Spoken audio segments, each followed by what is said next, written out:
So, John, tell me about your experience with the PSP. So I really wanted a PSP back in 2005. I was looking at all these magazines, I saw some Japanese imports in my local used game store, and it just seemed like the coolest thing in the world. And at that time, I was coming off the PS2, because I was kind of a PS2 and PS1 kid before Nintendo, so the fact that they were doing a handheld just got me really, really excited. And so, for Christmas in 2005, I got a PSP with a copy of Ridge Racer, and I'm not a racing game guy, but just the visuals were mind-blowing to me. And I remember on Christmas Day, my uncle came over, and he doesn't care about games at all. And I just kind of try and put the PSP in his face, kind of, just to make sure that he would see the graphics. And he didn't care. But I was like, look at the visuals, look at the cars, they're so shiny. But this was like a multimedia machine, though, so it was so exciting. In the era before smartphones, to have something that can listen to music, and play movies, and play 3D games, I was all in from the first year. Yeah, I had that same feeling about it. I never owned a PSP as a child. I only had I was one of the Nintendo creeps where I just always had like the GBA, GBA, and then moved on to the DS, of course. But just moving from GBA to DS was this monumental feeling, mainly because of Mario 64 DS, of seeing a 3D game in the palm of my hands. And I just kind of felt like getting anything that was of a console quality in the palm of your hands was mind-blowing at the time. I'm sure if I would have seen an N-Gage, I would have just shit my pants with just like how crazy. It's just like you had Tomb Raider PS1 basically on there. You had Call of Duty, you had an Elder Scrolls game, you had all of this stuff where it's just like 3D visuals. Even if it was compromised, it was still really, really impressive. And just seeing like a console game that is only really known for being a console game like Mario 64 on the DS was mind-blowing. But I only really like saw the PSP via commercials and just heard how it was literally a PS2 in your pocket pretty much. And that blew my mind. And especially the fact that you could play movies on it. And I think it was more impressive that the movies were physical media, if anything, because it made it feel like it was like, wow, like this is a DVD player truly to go. Because I went through my fair share of like the laptop style portable DVD players, and those were awesome back in the day. But they were still like you could understand how they worked. It was basically like, okay, tiny DVD player with a screen attached, and that's it. The PSP was basically the size of an iPod, and it had like a disc. It had a disc slot, which was crazy. I think it was just, I think the hype alone about just a console in your pocket carried the PSP so far, because I think a lot of people kind of underestimate how well the PSP did nowadays, because it sold over 80 million units, and I've tried to kind of analyze, I've tried to create a thesis statement about why the PSP isn't as remembered like fondly as even something like the GBA, because it sold comparable amounts of units. I personally feel like it's because like it never really had like a lot of like super. I mean, why do you think? I don't want to sound like an idiot first. No, sure. Why do you think the PSP? I mean, the best-selling game for PSP is Liberty City Stories, and I think that sold like 8 million or something along those lines, which isn't much. I mean, it's good numbers, but for the best-selling game on the console, that's not that much. Whereas DS had multiple 10+ million sellers. There were 30 million sellers on that console. So obviously software wasn't spanning as far of a net. But PSP did have some really far-reaching genres and franchises, though. I mean, Monster Hunter started on the PS2, but really, it started on the PSP. That's where it found its footing. That's where it grew in Japan and became what it is today. And there were so many franchises that did reach Japan and made it a popular system there. And it's just as a multimedia device, like we're touching on UMDs. They sound silly today. Like if you think of like GBA full motion video cartridges, like they sound silly. But the memory stick duos, the memory sticks you put in the PSP, they couldn't hold that much, and they were expensive at launch. So getting those UMDs made a lot of sense. And I got this Pirates of the Caribbean double pack that Dead Man's Chest the game with Curse of the Black Pearl and UMD. So that was like they kind of like shoved them together sometimes. So that was neat. But yeah, I think the reason was probably it just didn't have Nintendo games. I mean, Nintendo's got Nintendogs, it's got Mario, it's got Zelda, whereas the PSP, I suppose it just didn't have that kind of reach in its software. Whenever Sony would try to do something like that, there was always this lingering feeling of being pathetic whenever they would try to go after Nintendo. Like I'm looking at the PSP right now, and like the closest to like anything that really feels like Nintendo would feel kind of like in Invisimals or something along those lines. They had iPet and all of that. And those were fine games in their own right, but it was very obvious that Sony kind of tried to take the PSP and kind of turn it into like an everyman's machine. And just the fact that they were kind of doing a bit more casual stuff, and they did that with the Vita as well. They had kind of a Brain Age-esque game on there, and they had PlayStation Vita Pets and all of that. So like they did try to go after that more casual crowd. But I don't know. I feel like the PSP isn't as isn't as like looked upon fondly as something like the DS or GBA, just because, well, one, I think I'm mostly in more of a Nintendo heavy like whatever circle of people that are like, oh, I remember this, I didn't care about the PSP. But I had a friend that owned a PSP, and I asked him, I was just like, what is your history with this thing? And he said like, well, I got it for Christmas, I played Lego Batman on it, and that was about it. And I think the hype of having a console in your pocket really carried it. Monster Hunter Japan helped out, and you did have a lot of really solid just like franchises as a part of it. I mean, just the fact, like this would never happen today. You had 2 exclusive Grand Theft Autos, at least exclusive for the time. They eventually came to PS2, but that's crazy. That's crazy. That's like how I don't know how they could pull that off, where it's just like not only do you get a Grand Theft Auto game, a full 3D Grand Theft Auto game in your pocket, but it's also exclusive. That is mind-blowing to me. It's nuts. Yeah. And there were some games that were literally multi-plat with PS2. Like Crash Tag Team Racing was one of them. That came out multi-platform with PS2 and PSP. And you can transfer your save back and forth between the consoles. That kind of thing was just showing how powerful this is.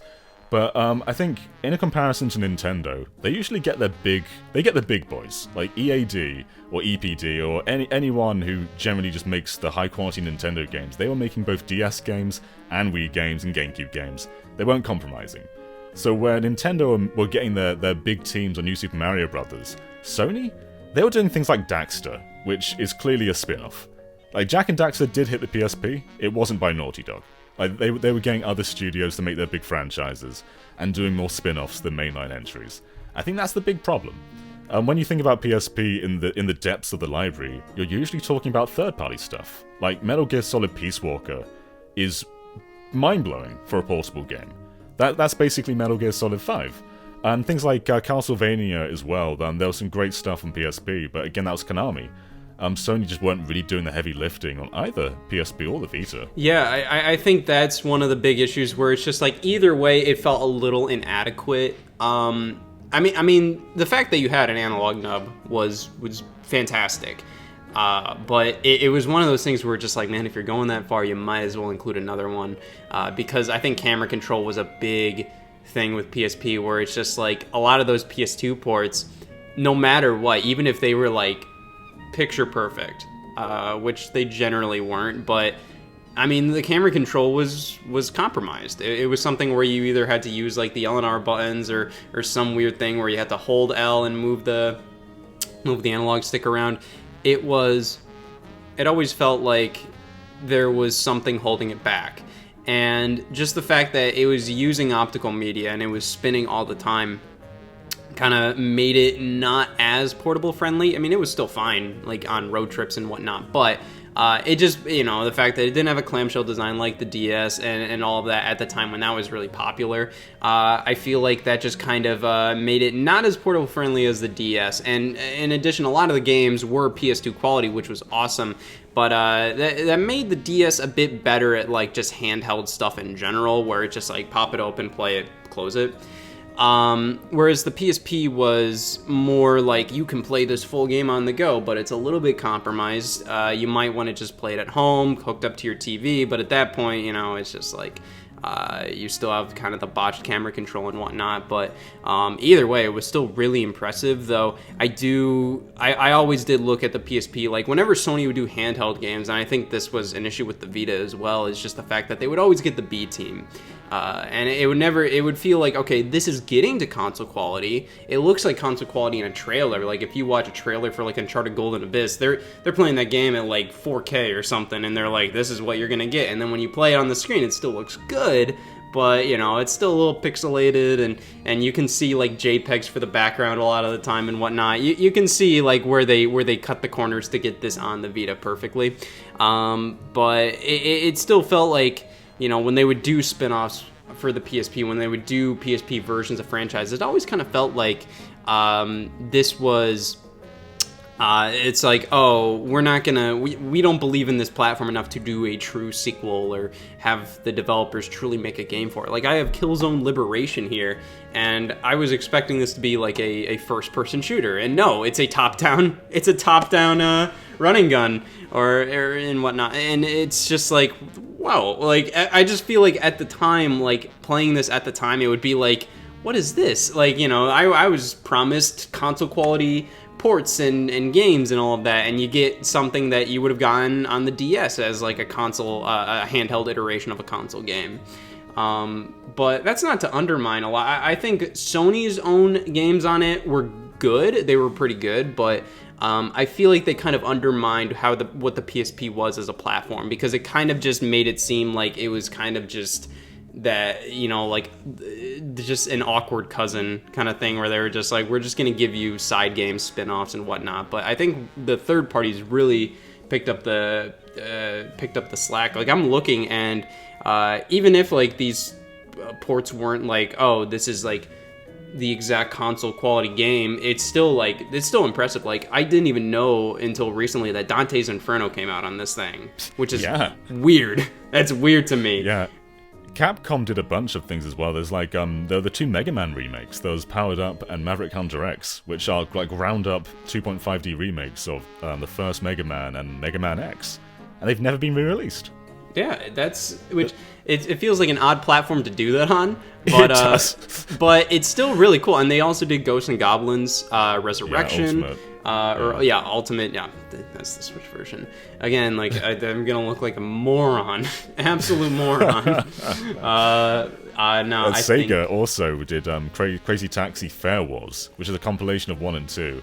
And they don't run the best, but just having that game on a handheld at the time, that felt really, really good. Well, you even had Power Stone, yeah. Sega did that. I was going to say, Power Stone as well. I'm looking over here. Tekken 6 came to the PSP. You had Tekken 6. Oh, yeah. You had Tekken Dark Resurrection. That might have a different name in the States, but Dark Resurrection was one of my first like proper Tekkens. I dabbled at a friend's house, but that was when I really got into Tekken.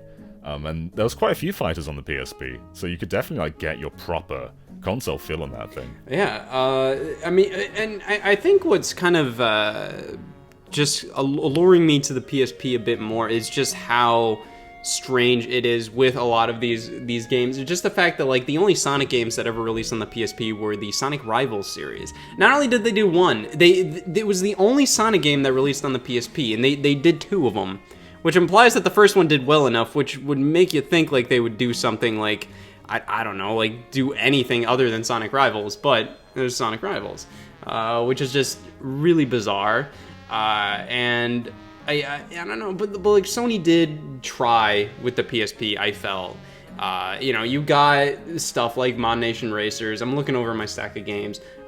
You got Jak and Daxter, the Lost Frontier, which was supposed to be the 4th game. That is officially Jak 4, but nobody talks about it. No one calls it. No one calls it that, do they? I think on the back of the box. It was also on PS2, I think. Yeah. I bought the PS2 version, so I do have that. But they did that after Daxter.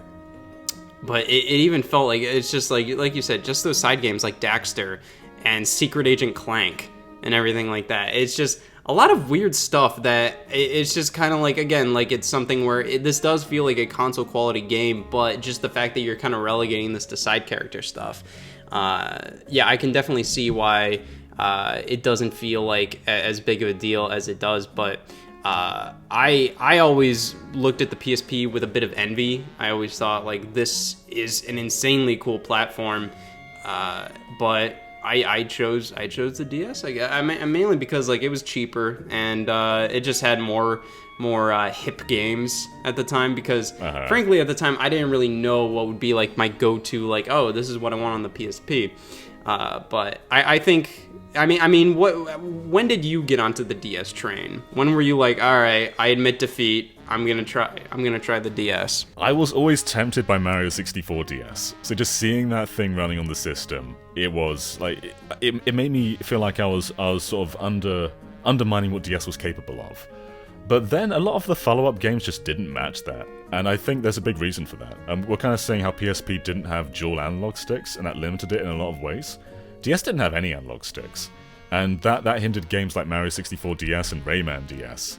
And I think after that, a lot of studios just stopped trying to do big 3D games, and instead focused on the limitations of what DS could do. So I was still on the PSP side for a while, just because of how powerful it was, and I was like an early teen or kid, I guess, at that time. So I was just all in on the power. But then Zelda came along, and I was getting super into Zelda at that time. I'd bought a cheap N64 with Ocarina of Time, I got a Wii and played through all the Virtual Console games, and I was like, man, Phantom Hourglass? This is gonna change the world. So I had to get a DS of Phantom Hourglass. Did it? And I enjoyed it. Change the world? I don't know if it changed the world. That puzzle where you close the DS may have changed the world. I wasn't paying attention to Phantom Hourglass when it came out, so it may have very well changed the world, and I just didn't I just wasn't paying attention. just didn't notice. I think. I think it comes down to. When do you think the PSP really kind of started to like be? Because I remember reading that Sony generally considered the PSP to do okay, because Sony always wants to go big with their consoles. Most of their consoles have sold over 100 million units, or at least half of them. They're like, if anything sells below that, they're like, well, we'll do better next time. And it's just like the PS3 sold 80 million units, 87 something million units. The PSP sold over 80 million units. The Vita is kind of the only major outlier. They don't say what it sold. If you go on their official sales stats, there's like an asterisk at the bottom that say like, we are not listing PlayStation Vita. It's the same with like Xbox How bad One. did it do? It's just the same with Xbox One. You can say anything you want about Nintendo. They are very upfront with the Wii U.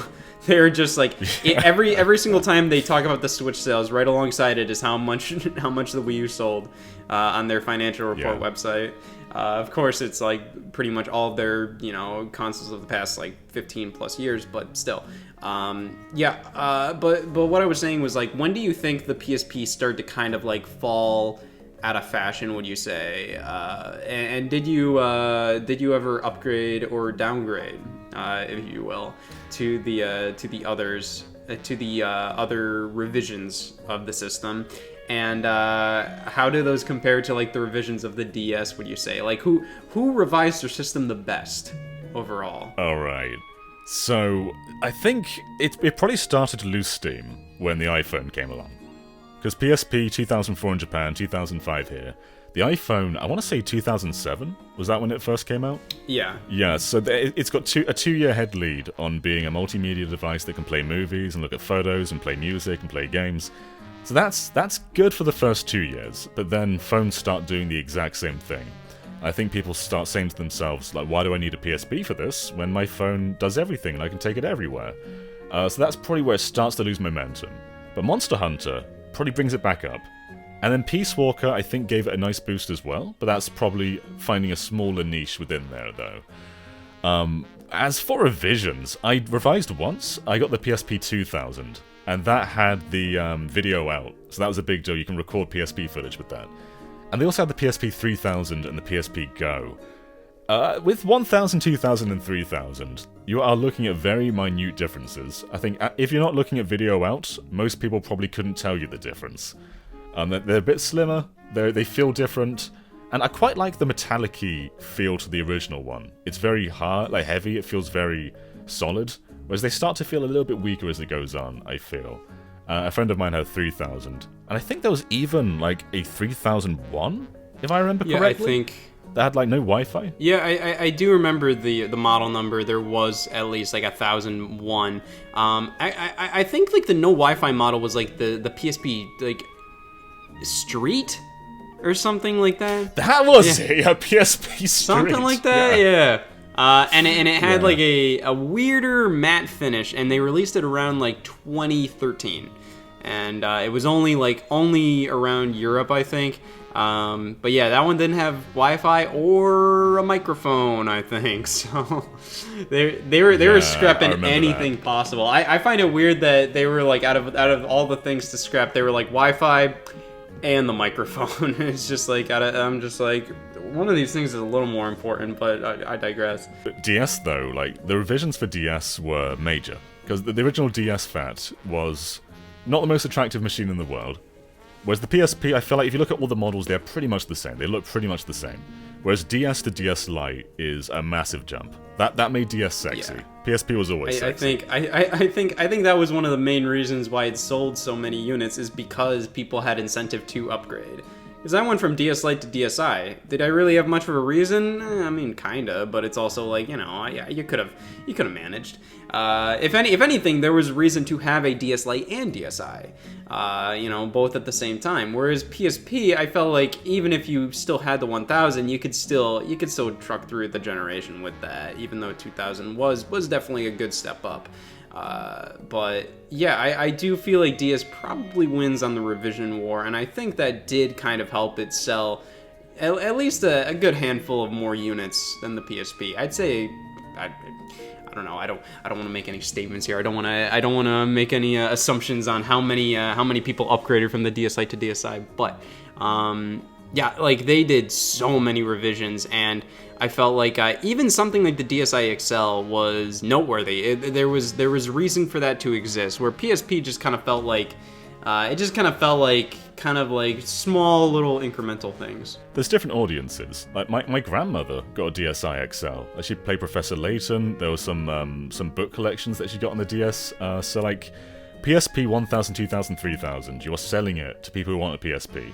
DSi XL, like those are totally different people. And the DS just kind of ran with that for most of its library. Like Brain Training, Nintendogs, Mario, Zelda, Metroid, they're all different people. And they're somehow pulling them all in. So it's no question why the DS did better, especially because it's cheaper too. Like you can go to a shop and just bring back a DS and a game for way less than what a PSP costs. I know we didn't really talk about the Go during the revision section. Can we talk about the PSP Go? I want to talk about the PSP Go. We can. It was Let's talk about the PSP Go. It was I mean, overall, if that released today, I think it would be a far bigger success. Similar to like the Vita, I think. Like I don't think it far bigger, but like, you know, something where it's just like, I think it would do better if it released today. It was ahead of its time in many ways. I think just the fact that in like 2009 you're gonna do a digital only console. Gotta be honest, that was pretty ballsy. I will give Sony that. They were it was something where it's just like, wow. Well, with internet speeds the way they are, good luck on that. 16 gigabytes of onboard memory. That's pretty good for the time, I guess. But still, like, you know, it's just like with games as big as like PSP games, which, you know, they definitely not as big as games these days. But you know, it's still like you're probably gonna fill it up. But I commend the idea at the time, because UMD was kind of, it felt like a bit of an outdated format even when it came out, because you did have a lot of limitations with it, and it was obvious that you know, just doing kind of game card style things was the way to go. It made the PSP harder to manufacture and harder to fix, all of that. There's moving parts in a portable machine, which I just feel like is a little like, a pocketable kind of machine. I feel like that's just kind of asking for trouble in some cases. I think they wanted to get away from that, so I think it was a sound idea to do a digital-only machine, but it was too expensive, and it just, I think most people could just see, like this is not worth it. If you want to go all digital, just buy a regular PSP and just go all digital with that. Yeah, there's a big problem there too, is that the PSP didn't get its digital store, as in being able to buy physical games on the store. That didn't come along until after launch, so there's some big games that just aren't available digitally.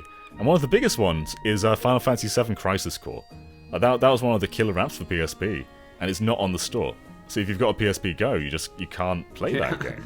I think I can commend the idea at the time, because it didn't feel like, because I feel like something like a PS5 digital edition or an Xbox Series S, those are manufactured to, like, they want to go in that direction. They want to be like, let us do all digital because we make the most money, we have the most control, all of that. I mean, like, that's probably what they were thinking with the PSP Go, but I personally didn't view it as that. I viewed it more as, like, they were like, let's get the hell away from this UMD thing, and let's try something different, let's try something new. And I can commend them doing that. I thought the design, while I didn't find it that comfortable with the analog stick to, like, the side, I thought it was a neat kind of design. I thought it was like, this is kind of cool.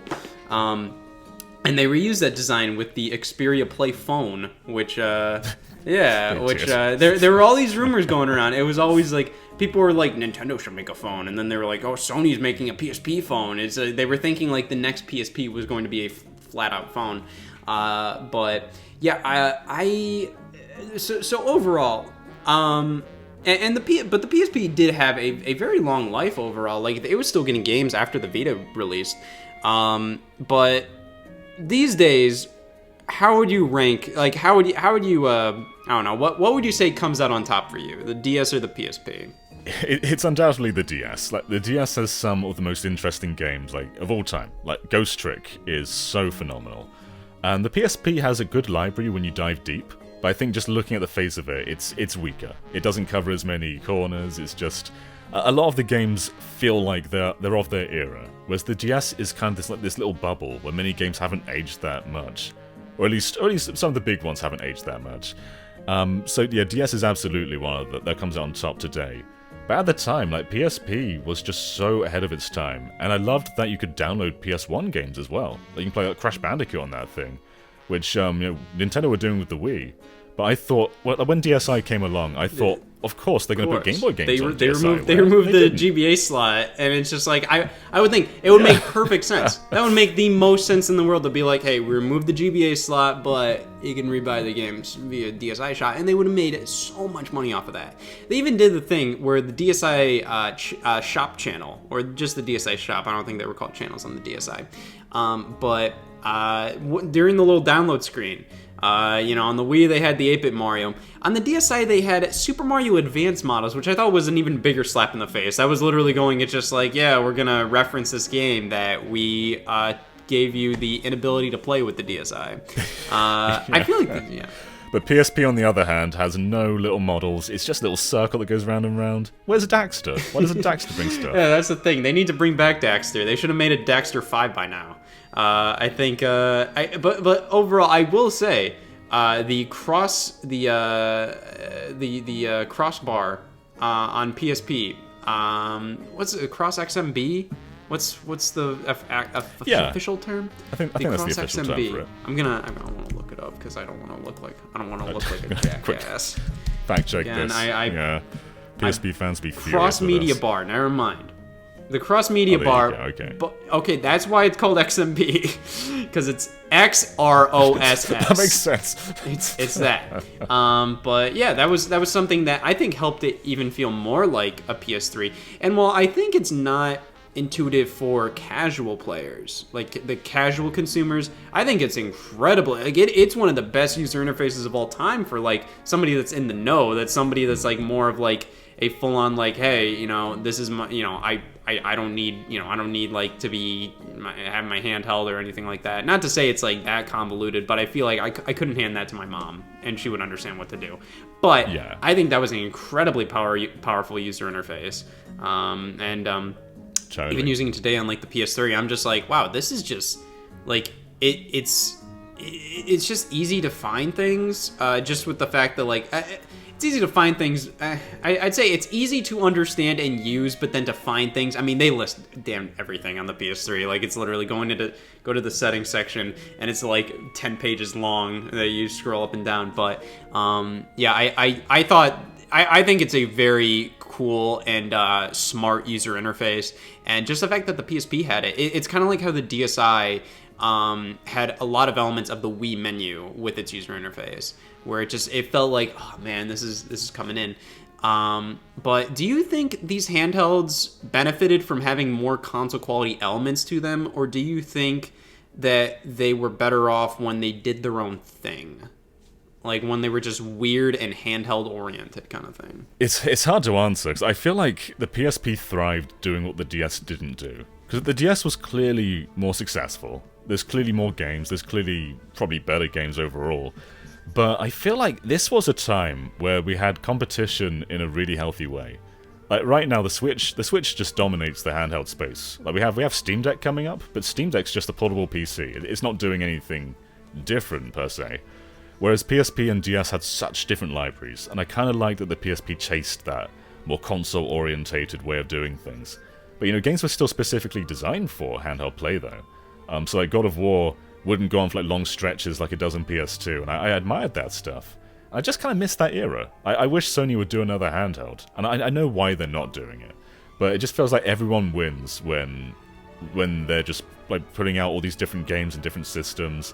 Because apart from the Switch, everything is the same right now. Like PS5 and Series X, they are basically the same box. Yeah, for sure. I think Sony has potential to kind of come back into the handheld space eventually, but I don't think they're going to do it. I think they would have to do something. If they're going to do a new handheld, I think it's going to be very Switch-esque potentially. I don't know. But I don't think they're really going to do that. I think potentially they may look at something like when the hardware gets good enough, they might try to do kind of like a PS4 to go kind of thing. I'm just rambling. I doubt that's actually going to happen. But if it's going to happen, they might do that. But I think I have my thesis statement for why the Vita may do well today, okay. better today. So let me know if this is a sound argument. I feel like in 2012. All right. That was when you remember like in 2012, like there were all these articles basically saying consoles are dying and mobile gaming is going to take over. Yeah, it was all about consoles dying. Yeah. And the 3DS did okay, but it's still the least popular Nintendo handheld that's like an actual mainline system. And I feel like at that time, and I do feel like consumers were that was when smartphones were becoming widely adopted. Everybody was getting a smartphone. Like everybody, I was in high school at the time, and everybody had a smartphone back then. And nobody was bringing their 3DS or Vita or anything like that to school. In fact, if you saw anybody with a DS, you were like, whoa, silly.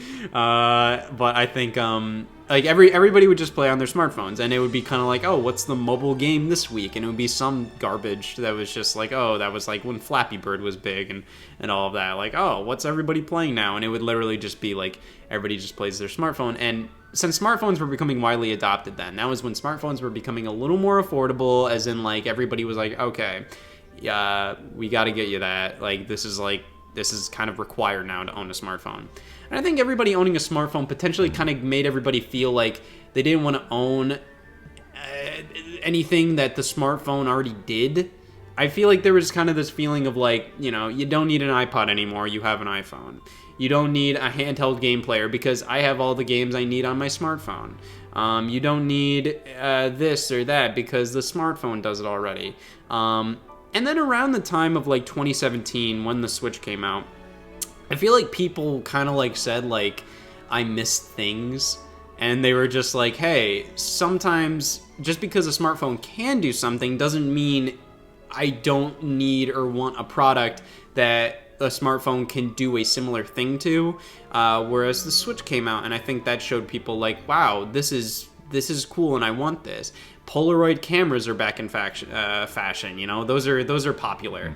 And just all these little knickknacks and stuff. Vinyl records are way bigger now. Just the fact that people are I want to own things. I want to have physical objects, and maybe not because I need them. Maybe not because your phone can do all of that. Your phone can play these console quality looking games. Your phone can take pictures. Your phone can play music. But I feel like people are a little more open to doing a bit more just like the buying products that are a little more like, I can already do this on my phone, but this does it a little better, and this is also more fun. So I feel like the Vita, if it came out today, I don't think it would do crazy numbers, but I think it would do better than it did back then. That's my thesis statement. Let me know if it's dumb as hell. That makes so much sense, actually. We hear often as well, like, smartphones, many new ones, are more powerful than the Switch. Because of course they are. They're new tech. They're way more expensive than the Switch. And I don't feel like we look at those and say, well, this is worthless now. Because the Switch just has this such broad and established library. But more than that is Nintendo games. We're not going to find 3D World plus Bowser's Fury on a phone. I think today there is a general knowledge for the difference between smartphone games and console games. Whereas back in 2012, it was like, it's just this or that rather than this and that.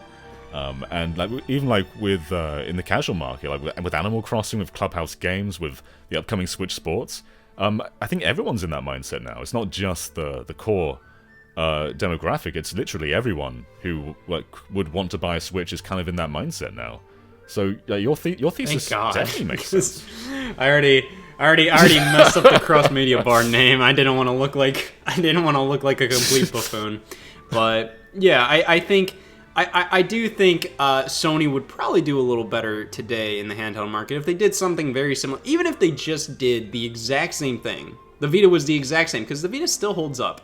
And I think the Vita was I think like all of PSP's shortcomings were addressed with the Vita, but the Vita just didn't do well. And do you think that was because, like I said, at that time, I think a lot of more mainstream consumers were kind of going, we're kind of moving away from dedicated handheld gaming, or do you think that's just because and do you think at the time it was because PSP was released at a time where people were like, oh hell yeah, let's do this, like I said, it was kind of a lot of the hype. I mean, do you think, they addressed pretty much all of the shortcomings with Vita with, the second analog stick and just a touchscreen and cameras and all of that, they added pretty much everything that they needed to add accessories for, or stuff that the DS or 3DS had. I don't know, do you think they should have done more? What do you think were, the PSP shortcomings that Sony didn't address, or, should have been addressed? It all just kind of comes back to software, really. With the Vita, I think not only were the consumers in the mobile mind space, but so were developers. Capcom did stuff on the Vita. They had ports of Street Fighter Cross Tekken and Marvel vs. Capcom 3, yeah. But they weren't doing... Revelations 2 was on Vita, but they weren't doing Monster Hunter. They weren't doing unique Resident Evils. They weren't doing Mega Mans. And that was just kind of... There was that period of early 2010s where Capcom kind of went missing if it wasn't Resident Evil or re-releases of Street Fighter 4. And we saw that resurgence come along in the PS4 generation. But in that time, I think Capcom, Konami, all the pillars of the PSP weren't there anymore for Vita. And I know people always sort of pin the blame on Sony, but I think Sony pretty much did the same thing they did with the PSP with the Vita in terms of what they output. They had Killzone. They had, I think, was there a Resistance on Vita, or am I making that up? Oh yeah, I recently played Resistance: Burning Skies. That was it. I've been going through a lot of the Vita library. I played an hour or two of Resistance: Burning Skies, and that was done by the same developer as Call of Duty Black Ops Declassified, which is considered one of the worst games of all time. So it was. They also did something else. They did PlayStation Move Heroes. That's it. This developer did it all. This developer did it all around that exact time. So they were doing a lot. But I 100% agree with you. It comes down to software, because Sony tried, but I think they need to try in different ways, or the effort was there. That first year of PS Vita, or at least that first day of PS Vita, was unprecedented. That has one of the best launch lineups I've ever seen. Just the fact that you had Uncharted, Wipeout, Hot Shots, or Everybody's Golf. I'm sorry. Gravity Rush. Yeah, Gravity Rush. Yeah, Gravity Rush was a couple months later or something. I think it might be a launch in Japan, maybe, but... Yeah, that would make sense. But at the very least, localized, it came out a couple months later. But and then like you had Unit 13, which I know nothing about. I just know that came out a couple months later. Mod Nation Racers, and then on the third party side, you had Ultimate MVC 3, Rayman Origins, all of this stuff where it's just like there was a ton of stuff on the Vita, but it was mostly just stuff that I think outside of like Gravity Rush. It was mostly just stuff that was just kind of like a lesser version of a PS3 game. And it was very similar to how Sony treated the PSP, where it was a lesser version of, a PS2 game, where on the DS, like you were saying, Nintendo kind of committed it entirely to the DS. When a Zelda game came out on the DS, it wasn't like, oh, this is kind of the B team. Even if it was, they never told you that. They never were like, yeah, these are kind of like, who cares about these developers? This is the real thing. No, like it's like Phantom Hourglass was just the next Zelda title, and it was always different, but Nintendo's always done that. They were never like, they always kind of had it, so then the handheld games always felt distinct from the console ones, where you were getting something different, but it was still the Zelda game. Or you had, like, that just the next lineup, the next entry in that franchise, where you had, Mario Kart DS was the follow-up to Double Dash in every way, outside of, like, visuals and presentation, where you had, like, it had double the amount of tracks, you had Wi-Fi for the first time. Like, they always treated their handheld entries as kind of, like, this is the next entry in the series, rather than, this is just the handheld version, this is the spin-off. And I think that kind of helped the DS feel a bit more,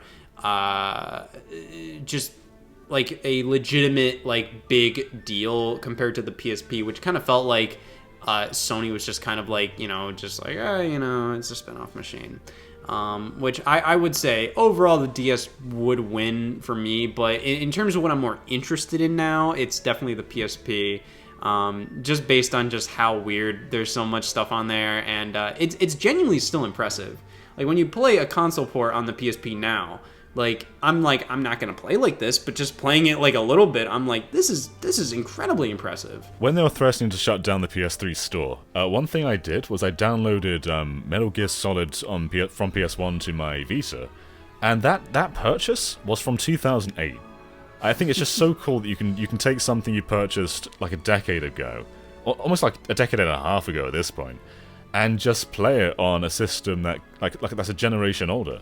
There was a lot of games like that. They had a cross-buy system. Like, if you bought PlayStation All-Stars on PS3, you would get it on Vita as well. Or if you bought like an indie game like Hotline Miami, you'd get both the PS3 and the Vita version. Whereas like on the Nintendo side, if you bought Super Mario Bros. On 3DS, you didn't have it on Wii U. You've got to buy it again. It is so typical. Somebody that refuses to admit Mario vs. Donkey Kong tipping stars existed. I'm disgusted. I think I do agree though. Even stuff like Mighty Number 9 had cross-buy. It's just like random stuff like that. I think they were truly ahead of their time. We'll end on this. If we understand that the DS was definitely won for you.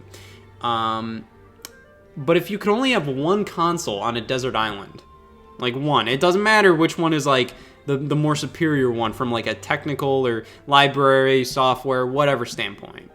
If you could only have one console on a desert island and you have like all their games, what would you pick? Because I feel like mine is, I feel like this is a question that potentially could go a little differently. Yeah, I mean, I guess you can load the PSP up with movies and like a bunch of UMDs, so that extends beyond games. If you had a DS Lite, the DS has GBA. If you had a DS Lite, you have GBA and you have GBA video. So that debate is nullified. Yeah, that's true. So what are you gonna watch on the PSP? I have Zathura. That's about it. Like, what? You're gonna watch that and compared to GBA video? Did those even release in Europe? Yeah, we got some GBA video. I've got like a Fairly Odd Parents one, I think. Somewhere. Okay, well that's fair. Okay, I might have imported that though. I don't remember. I remember I got it on eBay at one point. But it's tough to say because I feel like a lot of the DS library, there's highlights. There's some really good ones, but there's also some which are very of their time. There's some which are like Brain Training. I don't know how much I'll play that today. But things like Dragon Quest 4, 5, and 6, I feel like they've aged really well. But there's just some which I don't think quite have. But I think the highlights of the library would carry it for me. and I'd probably spend more time. If I'd spend the rest of my life with one console, it probably would be the DS.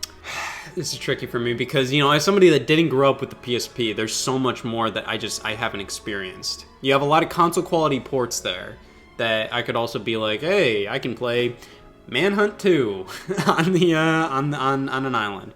And it's still a pretty decent version. And then on top of that, you do have a lot of extra stuff where you do have, Mega Man Powered Up. You do have Mega Man Powered Up, and I think I blanked there. That's not me being cheeky. I was just like. If we're talking Japanese releases too, they got some enhanced PS1 games like Mega Man Legends. We got a physical release in Japan, and it's in widescreen. I forgot about that. It's in full 16:9. Yeah, and so's Suikoden. There's a Suikoden 1 and 2 compilation also in widescreen. Well, the Dracula X Chronicles is really cool. The fact that they did that, Konami. Ghosts and Goblins, like we said. There's some very Nintendo-esque games in the fact that these were originally Nintendo franchises, even though, Castlevania Dracula X was... Loco Roco would be a big... Like that, Nintendo fans would love Loco Roco. Very much so. I played a little bit of Loco Roco. There's also the Patapon series. There's a lot of stuff that's just like, okay, alright. There's some good stuff on here. And you do get Grand Theft Auto games, which is just like, you can kill a lot of time if you're like, hey, like, even if you're just like, I don't know what to play, that's always a fun time to just jump in. But the DS had Chinatown Wars. The PSP also had Chinatown Wars, though. But it's better on DS, though, just from the control. I mean, like, there's a lot of stuff where that game was made for the DS. Yeah, the touchscreen stuff. Yeah, it's very tricky. Because, like I said, like, I would have more to just... Because the DS, I feel like, in some regards, even with games that it did well in, I feel like the DS visually doesn't age well for me personally in terms of, like, a lot of the sprite work on DS is not very appealing to me. It looks very... there's something, like, fuzzy about it. It's really odd. There's DS text hasn't aged well. Yeah. A lot of fonts on the DS. Yeah. Are very odd.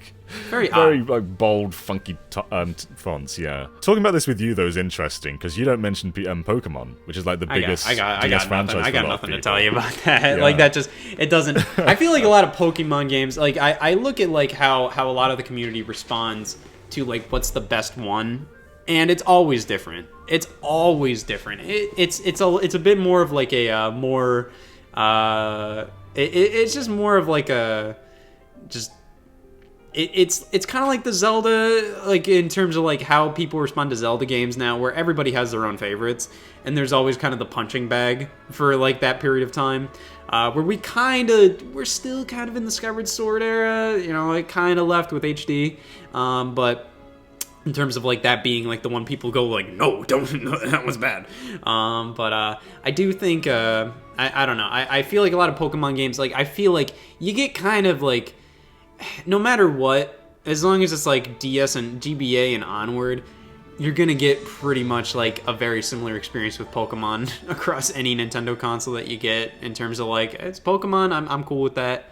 So that's not a big deal to me personally, and also because I just never grew up with Pokemon, and I feel like it's really hard to get into Pokemon if you don't have that kind of nostalgia value, because I'm playing Legends Arceus, and I can definitely see the value in it, but I'm still not, like, overwhelmed with, like, finally, I'm still, like, I need a little bit more, but I'll see. I'll definitely play more of it, but, yeah, so my Desert Island experience would probably not include Pokemon, though I wouldn't have much of an excuse if I had the entire library. I would probably at least try more of it, but I feel like I'd probably go with PSP, like you said. I know I shit on Zathura being my only UMD, but there's more. You have, what else you released on UMD?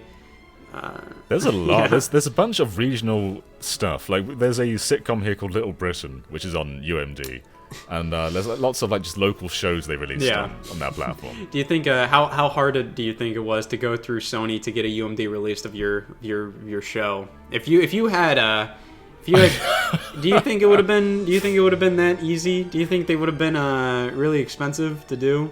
Or do you think they would have just welcomed it? They were like, please God, release something on UMD. I think that's probably their attitude. Like, I don't know how many UMDs they release, but I know, like, just going to like any like charity shop, they're full of UMDs. And especially, I know Sony movies probably had the advantage.